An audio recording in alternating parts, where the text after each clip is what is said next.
Muy bien, saludos a todos, bienvenidos a la sesión de fisiología. Veremos el día de hoy acerca del metabolismo de calcio.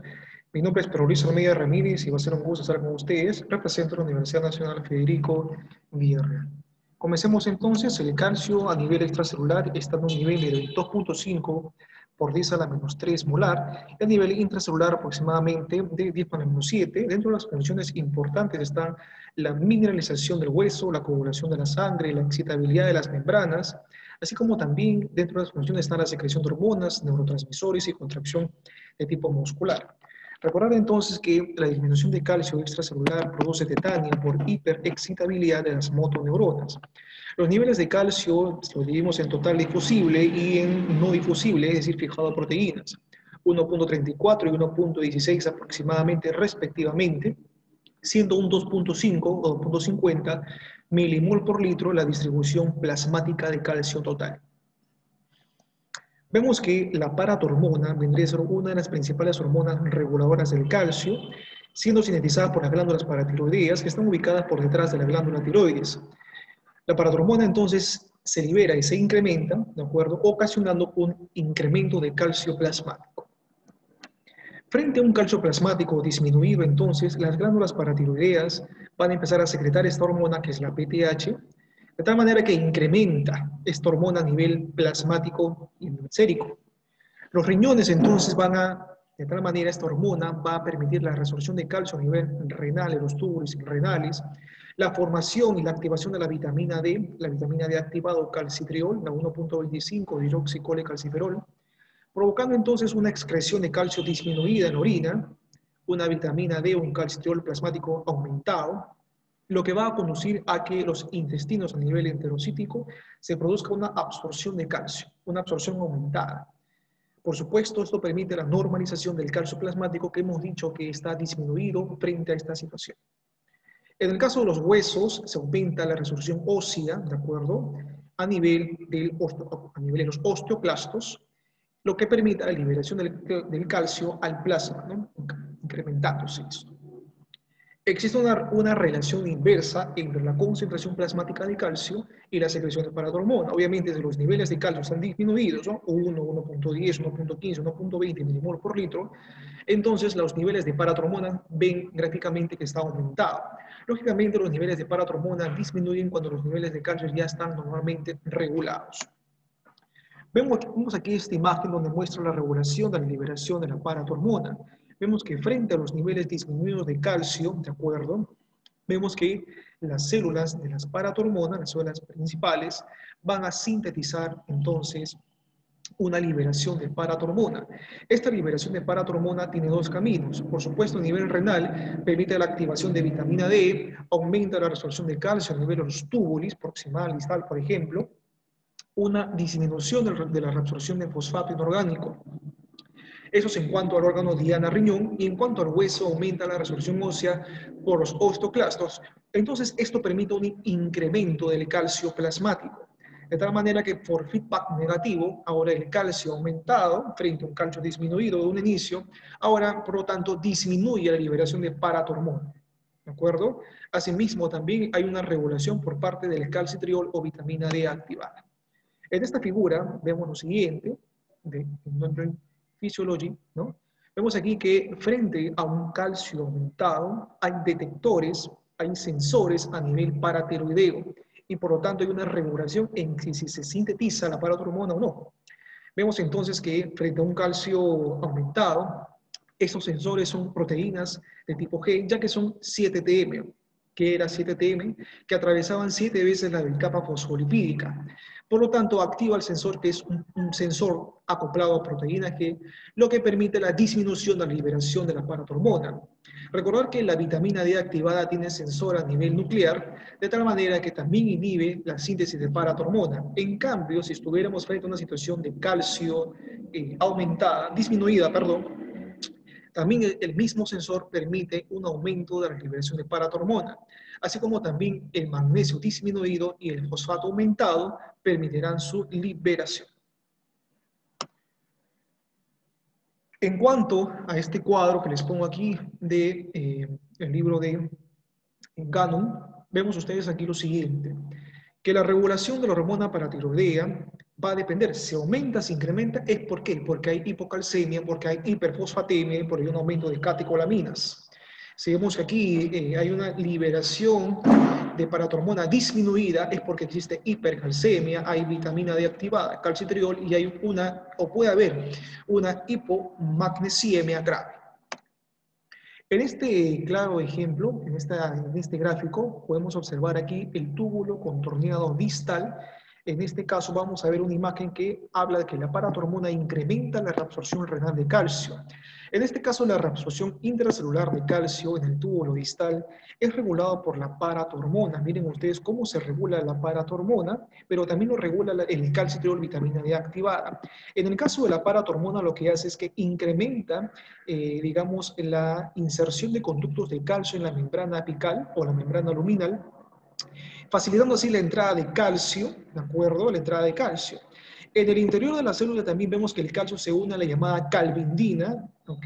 De tipo D, de 28 kilodalton, en este caso, una proteína que va a ser transportadora del calcio dependiente de vitamina D, que va a facilitar la difusión citosólica, ¿no? Ingresa el calcio, pero tiene que, obviamente, difundir, movilizarse. Eso hace la calvindina.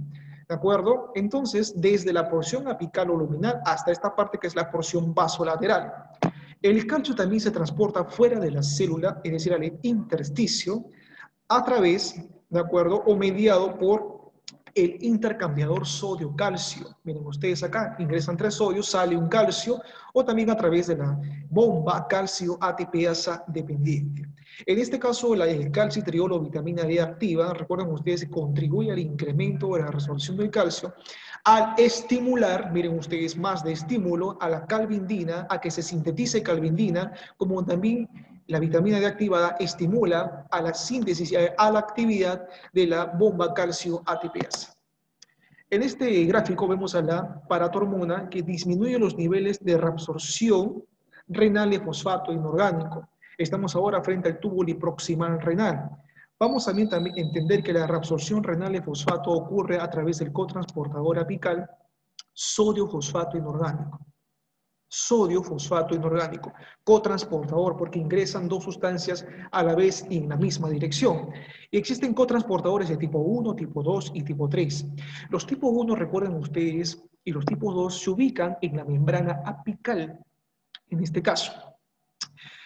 En el caso de los cotransportadores de tipo 2, se pueden expresar en el túbulo proximal, pero estos son de tipo 2A, y son de tipo 2B en el intestino delgado. Recuerden por favor lo siguiente, que los cotransportadores de tipo 2A son los principales objetivos para la regulación por paratormona y contribuyen a la mayor parte de reabsorción de fosfato inorgánico en el túbulo contorneado proximal, incluso hasta un 70% se tiene data. La paratormona estimula de manera aguda la internalización de los cotransportadores de tipo 2A, dirigiéndolos a los lisosomas para su destrucción. Ahora, lo que ocasiona una disminución en la reabsorción de fosfato inorgánico, como se indica precisamente en la línea punteada. Miren ustedes acá la línea punteada. Entonces, la paratormona lo que hace es inhibir estos tipos 2A. ¿Cómo hace o cómo no permite que el fosfato inorgánico ingrese? Lo hace de esta manera. Miren ustedes que el tipo 2A, con presencia de paratormona, ingresa este cotransportador de tal manera que se internaliza, ingresa dentro del túbulo proximal, pero ¿para qué? Para que el lisosoma lo destruya, de tal manera que de esa manera no exista cotransportador sodio-fosfato inorgánico y por lo tanto el fosfato inorgánico no ingrese. Así de simple. Muy bien. En esta imagen vemos aquí entonces también cómo es la diferenciación de los osteoclastos mediada por paratormona. La paratormona tiene que incrementar los niveles de calcio. ¿Cómo lo hace? Uno de los métodos es la resorción ósea, pero todo eso es un proceso fisiológico, un mecanismo específico. Vemos aquí que la paratormona entonces en el panel superior, sobre todo se van a ir a unos receptores que son PTHR1, receptores tipo 1. ¿De acuerdo? Y esta paratormona en los osteoblastos va a estimular sobre todo la expresión del activador de receptores de ligando del factor nuclear kappa beta, que es el conocido RANKL, en la superficie celular. Miren cómo se ha expresado este receptor. ¿De acuerdo? Ahora, este receptor, fíjense ustedes, que RANKL se unirá a RANK, ¿de acuerdo? Que es una proteína de superficie celular en los precursores de los osteoclastos. Aquí hay un error de tipeo, jóvenes. Aquí debe decir osteoclastos, no osteoblastos. ¿De acuerdo? El RAN es una proteína de los precursores de los osteoclastos. Muy bien. Ahora, esta unión de RAN-KL con RAN activa la transcripción génica de osteoclastos y la diferenciación en osteoclastos maduros. ¿De acuerdo? Que se va a caracterizar, por favor, nunca se olviden de esto, por una membrana plegada bajo la cual ocurre la resolución ósea. ¿De acuerdo? En las imágenes inferiores vemos cómo el osteoclasto se unen a la superficie ósea a través de unas integrinas beta. ¿De acuerdo? A través de unas integrinas beta que están aquí como flechas. ¿De acuerdo? Generando un microambiente extracelular aislado. En este caso, los iones hidrógenos generados atraviesan la membrana de la hidroxiapatita y proporcionan condiciones óptimas para la acción de las proteasas lisosómicas, entre las que se encuentran precisamente colagenasas, catepsinas, etc. En este caso, los productos de degradación vendrían a ser el calcio ionizado, el fosfato inorgánico y la fosfatasa alcalina, un biomarcador muy importante. ¿De acuerdo? Tienen ustedes también que sufren endocitosis por los osteoclastos, ¿no? Ingresa aquí, ¿no? Por endocitosis, por los osteoclastos, ¿de acuerdo? Es muy importante, ¿para qué? Para que esto sea liberado a nivel plasmático. Ahora, en este caso, también, recuerden ustedes que aquí hay una molécula que se llama la osteoprotegerina, y la osteoprotegerina es una proteína soluble secretada por los osteoblastos, que lo que van a hacer es actuar como un ligando señuelo para el RANKL, de tal manera que no se una al RANK del precursor osteoclástico. Por lo tanto, la osteoprotegerina vendría a disminuir la resolución ósea. O sea, evita todo el proceso que hemos descrito. La producción de osteoprotegerina entonces se incrementa por acción también de estrógenos y puede disminuirse frente a glucocorticoides y paratormona.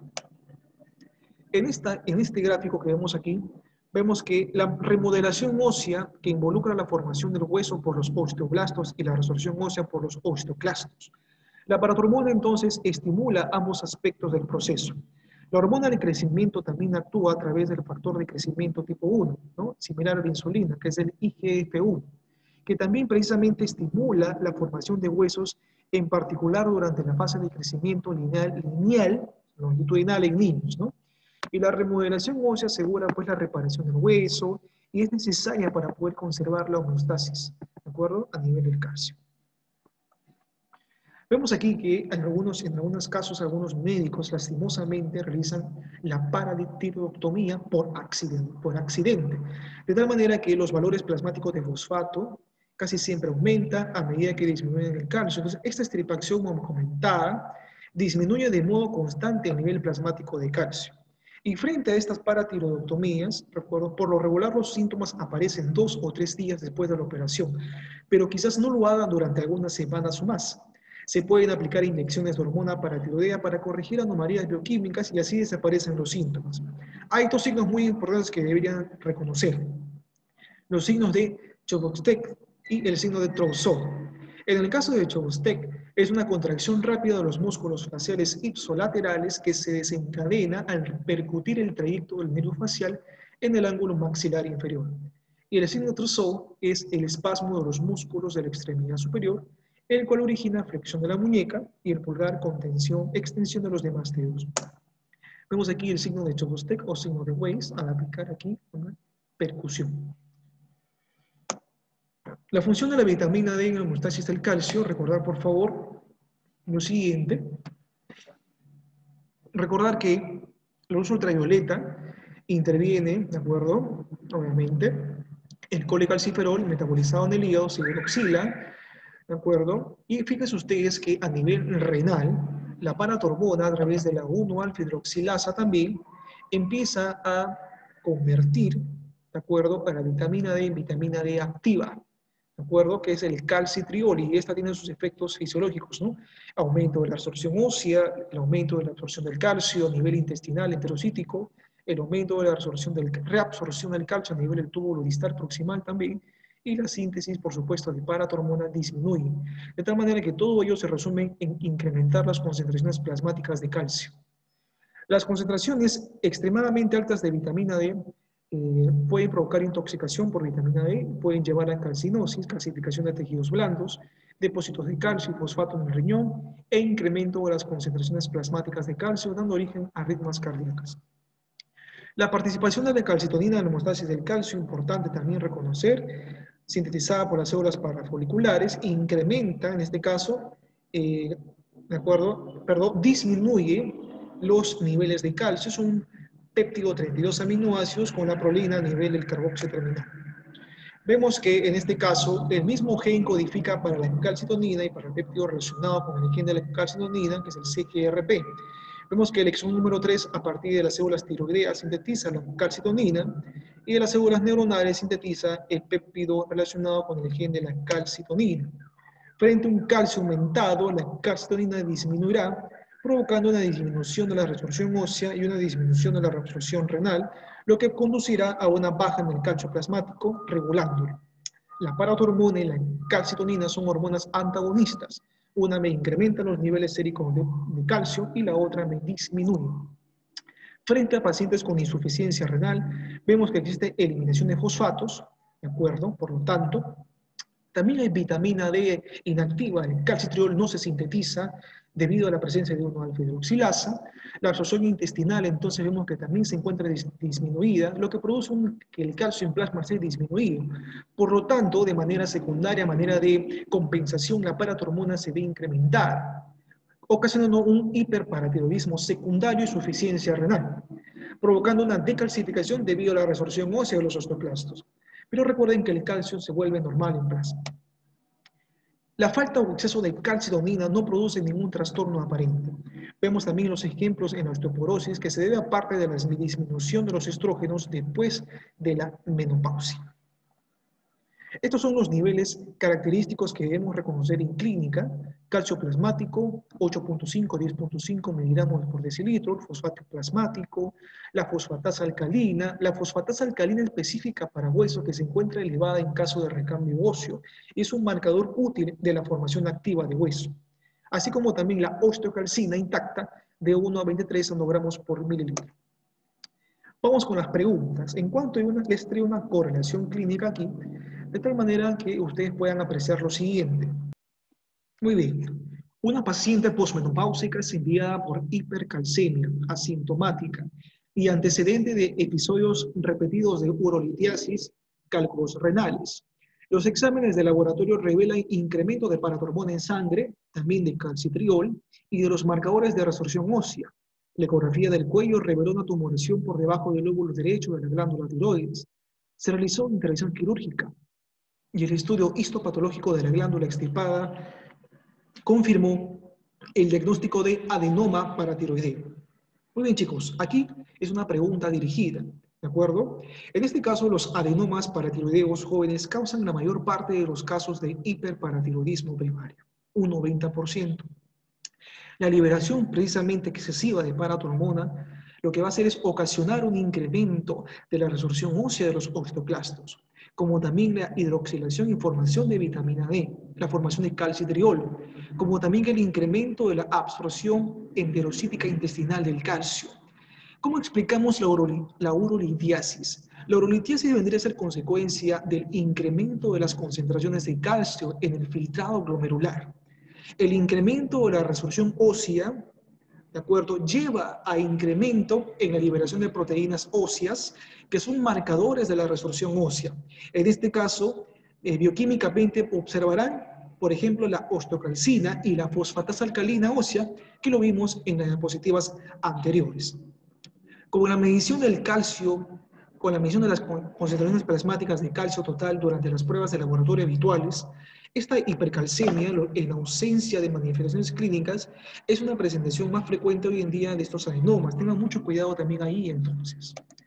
En esta pregunta, que es una pregunta con opción múltiple, vemos que la enzima que interviene, bueno, saqué mi imagen para que ustedes puedan ver bien la imagen anterior. Muy bien. Vemos en esta pregunta la enzima que interviene en la síntesis directa del 1,5 hidroxicolecalciferol. La respuesta vendría a ser aquí, recuerden ustedes, que el riñón y la paratormona estimula una enzima, el más significa estimulación, de la hidroxilasa 1-alfa, de tal manera que La vitamina D, forma inactiva, que es la 24-25-hidroxivitamina D, se transforme en 1,25-hidroxivitamina D, que es la forma activa de la vitamina D, y provoca todas estas acciones, ¿no? Resorción ósea, absorción del calcio, el aumento de la resorción del calcio a nivel del túbulo y renal, como también frente a este aumento, esta regulación del calcio, ahora la paratormona disminuirá. ¿De acuerdo? Provocando ahora sí que los niveles plasmáticos de calcio se encuentren totalmente normales. Para mí ha sido un gusto y un placer estar con ustedes. Nos vemos en una siguiente oportunidad. Cuídense.